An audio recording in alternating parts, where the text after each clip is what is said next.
Hello mga momshies, momshies and mga anakshis. This is Momshi G once again and welcome to Momshi Talks. Ayan, kasama ko pang isa sa mga momshies namin way back 2018. Yes, nung tayo nagkakilala, no? So ito, I just want to introduce you guys, yung isa sa mga naging nanay-nanay namin. Though napakarami naming mga nanay-nanayan na, no, hindi bilang sponsor, sabi nga nila, or yung nagbibigay ng cash or whatsoever, no, kasi we have yung experiences natin together and yung mga ano natin, what you call this, yung mga deep talks, Yes, na hindi lang bilang magkakilala or anak-anakan or whatsoever. So eto si Ma'am Shimelay from 18-26 Construction Supply is talagang matatawag namin na hindi lang bilang kaibigan or follower. Kasi right after we met noong 2018. 18. Sige, ikaw na magkwento kasi baka sabihin nila ako rin nagkukwento. In-invite pa kita dito. Okay, go. Okay, thank you, Ma'am Shigino. So, by the way, I'm your Mama Melay from 1826 Construction Supply. So, paano ba kami nagkakilala? So, way back then, 2018, actually, follower na ako ni Brenda. Matagal na, nag-Q&A pa siya. Tapos, hindi ako napapansin kasi na doon sa mga Comment section. comment section. Yeah, So, well, most of the time naman the tama. of the viewers ni Brenda from sa live is talagang bihirang mapansin or mabasa kasi nga ang dami, Ang dami. dire-diretso yung mga comments. Oo. Okay. And then, here we go. Ito si Bakang nag-live. Doon ako nag-comment Kay Baka. kay Bakang. Tapos si Jigjag yung nakabasa. Tapos nung nabasa ni Jigjag, yung pa yung may Call Me Captain shoes. Tayo. Tayo. Si MC Si shoes. MC shoes. So kami din po yun. So yun, nag-comment ako na sabi ko may ibibigay akong sapatos, susunduin ko kayo, ganyan. So in short, from Cavite to QC, To Quezon City. sinundo namin sila ni Daddy Jimmy. Okay. Tapos pumunta sa bahay, kumain, Nakapag-bonding. naglibot, ganon. Yun yung first meeting namin ng Social Climbers together with Brenda. And then, right after, nasundan yon. The history is Yes. So, continues. yun. So, every may mga family Gatherings. gathering, nandoon kayo. And even the company O, sa itself, company. yung sarili nyong business, nagiging Yes, part kami nun. exactly. And actually, naipasok mo kami din sa company mo through your business sa mga shows. Kung yung iba sa inyo or kung naalala niyo po yung Call Me Captain shows or yung CMC shows na amin pong binibenta na tini-endorse, sa kanya po rin yung galing. And nakakaloka kasi wala talaga kami inilabas na na puhunan. Oo, kung maibenta, kung ano yung binigay niyang commission dun sa amin, yun yung sa amin. Basta wala kasi walang puhunan. So with that, nagkaroon tayo lalo ng mas malalim na connection. Oo kasi yun. Tapos parang nung bigla na lang gano'n na yung tawagan. Yung parang, hindi, alam naman nila at alam ko Naging rin as naman is sila. agad. Oo, gano'n. Tapos, ultimo family ko po, sila nakasama namin. Correct. Nakilala namin. Okay, being a mom, pag-usapan natin yung pagiging nanay mo.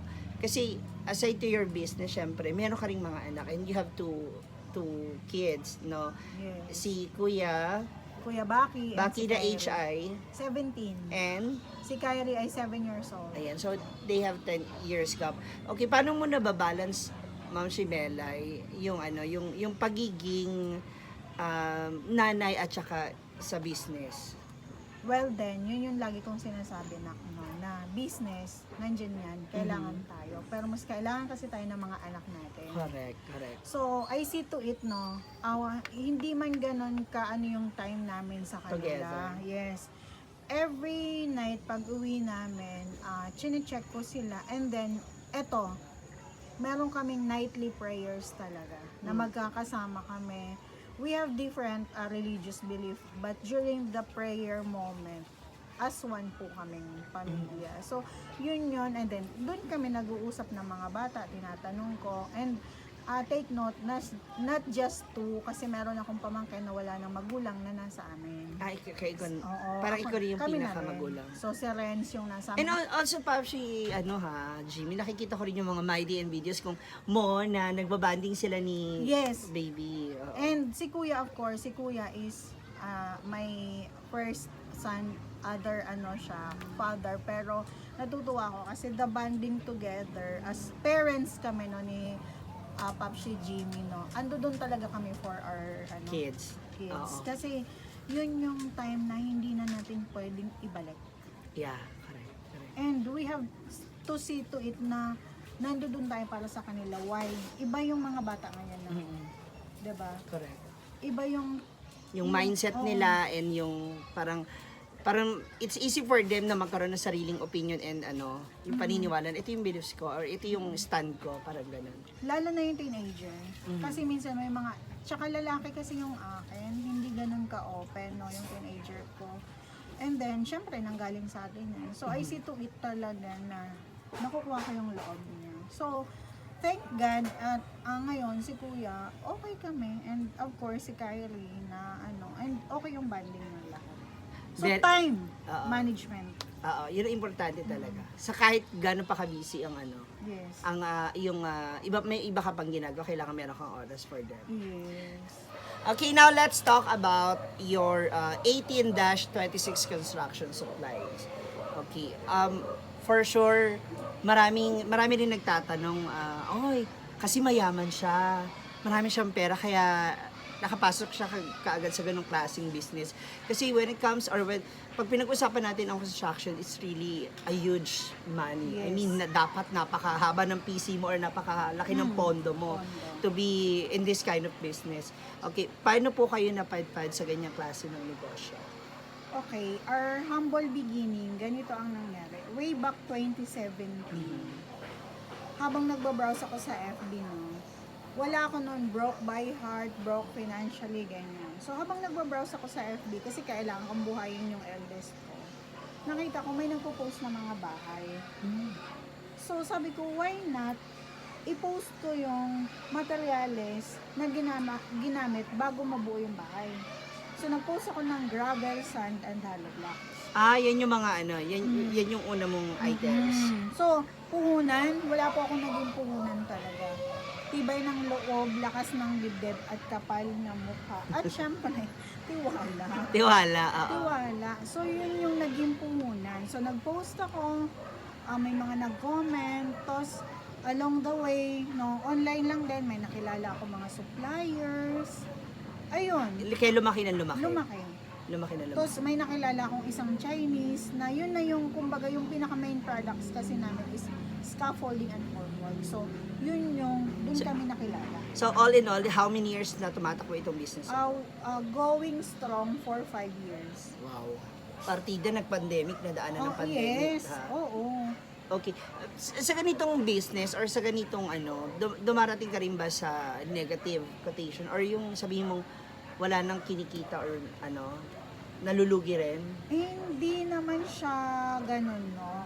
May mga times lang, let's say for example, yung based doon sa thickness. Halimbawa, minsan hindi kayo nagkaintindihan ng kausap, may mga technical, mga ganon. So yun lang yun, pero napaka-minimal. Okay. Sa business, is kayo ni Papsi, ano ang division or yung yung sa work? Paano? Sa workload namin, so ako yung nasa sales and marketing talaga.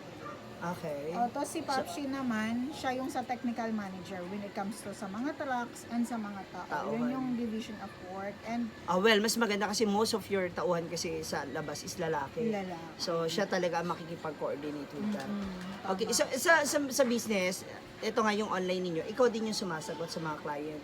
Major, yes. As in? Yes. I mean, one by one, even the details? Of Or course. kailangan mo siyang yung automatic response, parang gano'n? Sa automatic response kasi, may automatic response, pero dahil sa dami ng materials na meron kami, kailangan talaga isa-isa. And kumbaga, 95% ako po yung sumasagot sa page. Sa lahat ng Yes. clients. Okay. Eto na, alam ko gusto nyo rin itong marinig, no? And most of our momshies, alam naman natin yan, even yung mga nanay natin mostly, kung ano yung dream house nila, yung dream style nila, 'di ba? Ano magiging kaibahan or ano yung sa tingin nyo na magiging lamang nitong 18-26 construction supply sa ibang mga construction supply na mura ba kayo or yung quality, ano ba pwede mong ilaban? Actually, ilalaban ko all-in-one kami. Number one, quality, yes, of course. Kasi hindi kami lalaki na makakapag-supply kami sa mga malalaking contractors kung hindi in good quality yung products namin. Wow. Oo, to name a few sa ngayon, no, na yung mga Biggest client. yung ginagawa ngayon sa Department of Justice ng Quezon City. Okay. Cut natin. Wag si government. Okay. I-edit na out natin. Okay. Ayun. Tapos, Biggest. ang biggest is Villar Group of Companies. So, ito yung mga... All homes, mostly subdivisions. yes. Ayun, taray. Tsaka mga malls. Oh. Oo. So, marami yan talaga, tsaka malakihan. Malakihan. Okay. Ito, what if meron kang mga clients since you are in Luzon, may mga client ka from Visayas or from Mindanao na gustong magpa-supply sa'yo or maging kasama ka sa business nila in construction? Yes, nagki-cater kami. Actually, Kaya pa? Kaya. Kaya pa? Kaya. Walang Nakaka-busy. imposible sa negosyo. Okay. Diba? So, kaya-kaya? Kayang-kaya. Depende, pag-usapan natin yung quantity. And of course, tingnan natin kung magkakaroon ba ng transpo expenses. Ayun, check din natin. So, hindi, syempre kailangan din talaga yan. Ano? Oh, yes. Kailangan din, what you call this, may isama siya sa, maaaring maging expenses. Okay. Ay, ang bongga nun ha. Oo. Tapos Oo. pwede din pa shipping lines natin. Pwede yun. From port to port. So, may tracking din. Yes. Sila mismo yung, door to Kami door maghahatid sa port. Pwede nating i-lost cargo. And then, pipick upin nila sa port. Or pwede rin na yung truck mismo ang maghahatid sa location. pwede Depende. din. Depende. Okay. Sa magiging, sa discussion and sa okay, sa deal. Ang bongga nito. Oh, ayan ha, mga moms. Okay. Message mo dun sa mga momshes at sa mga popshes natin na just like you na yung work nila, maring baka nag-i-struggle sila sa scheduling of their business and being a parent. Ano lang, number one, time management. Ang wag natin talaga pabayaan is yung, of course, kung mahalaga ang business, number one, mahalaga yung mga anak natin. The family itself. The family itself. Kasi, I believe na yung paglago ng business, pag malago yung family mo, lalago na rin yung business. Kasi, panatag kang magnegosyo kung okay ang family. Family, yes, Yun correct. yun. So, time management and balance lang. And of course, sa mag-asawa na nagbi-business, give and take. Yan lang. Magkaintindihan. Nagkakaroon din kayo ng time na misunderstanding ni Popshi. Napaka-minimal. Suntok sa buwan. Wow. Jackpot. Yes. Oo. At least yun, maganda. Kasi ibig sabihin talagang you are jive. Nagja-jive talaga kayo. I mean, yung inyong attitude and cooperation sa isa't isa nandun. Ang bongga nun. Bago ang lahat, ako ito na. Guys, please. Okay, promote natin yung page. Okay, guys. Thank you very much sa inyo. Actually, hindi ko pa, parang hindi pa nagsisink in sa akin. Pero ito na yun eh. Thank you sa lahat na nag-follow and nag-share sa page namin. And of course, thank you ako sa Social Climbers at lalong-lalo na kay Brenda and of course sa family ni Brenda, kay Mami Sita and sa lahat ng nandito sa Asaan for a warm welcome. Thank you. Sa bawat paglago ng business namin, kasama ko sila. Yun yung lagi kong sinasabi. And of course, yung mabait na family ni Brenda tayo. Correct. Ang bongga, no? Kaya kung minahal ko na rin ang Asaan eh. Parang gusto ko na nga dito. Hindi, pero ayun nga, guys, sabi nga ni Ma'am Shimele na mag-chat kami, namiss ko na kayo. Alam ko naman matatagalan pa kayo umuwi. So kung ako yung uuwi, hindi niya rin makakasama yung iba. So why not kami na lang pupunta dyan para makabanding namin kayo. Well, thankful din. I mean, parang naging all in all na rin makapag-banding and you share your blessing. Well, obviously, din sa mga ginawa mong palaro sa amin, no? Tapos, at the same time, business din as usual. Actually, kahit nandito siya minsan, hindi naman siya makausap kasi sige po siya dot. Dalawa cellphone ko. And so, ganun din kayo, Popshi Jimmy. Maraming salamat for being here. Warn na you. Correct. Ayan, at maraming salamat once again. Please don't forget to follow 18-26 Construction Supply. So, ayan pa makikita nyo sa baba ng ating screen. Follow nyo po yan, guys. Ayan, baka iba sa inyo makaisip na kailanganin ng tulong ni Ma'am Shimelay. So, you can directly Sa mga give gusto a message to magnegosyo them. na pwede, pag-usapan natin, gusto mo tayo ng hardware, let's talk about it. Usap tayo. Yes. Ayan, muli, this is Ma'am Shi G. Together with Ma'am Shimelay. Ma'am, maraming salamat. I love you. Thank you so much for the love and for your generosity. Alam mo yun. Thank you. Alam na natin yun. Yes. It's an eye-to-eye contact na. Ayan, sa lahat ng mga nanonood, thank you so much. And magkita-kita tayo for another Ma'am Shi Talks interview. This is Ma'am Shi G together with Ma'am Shimelay. Guys, follow. Thank you. God bless. Bye.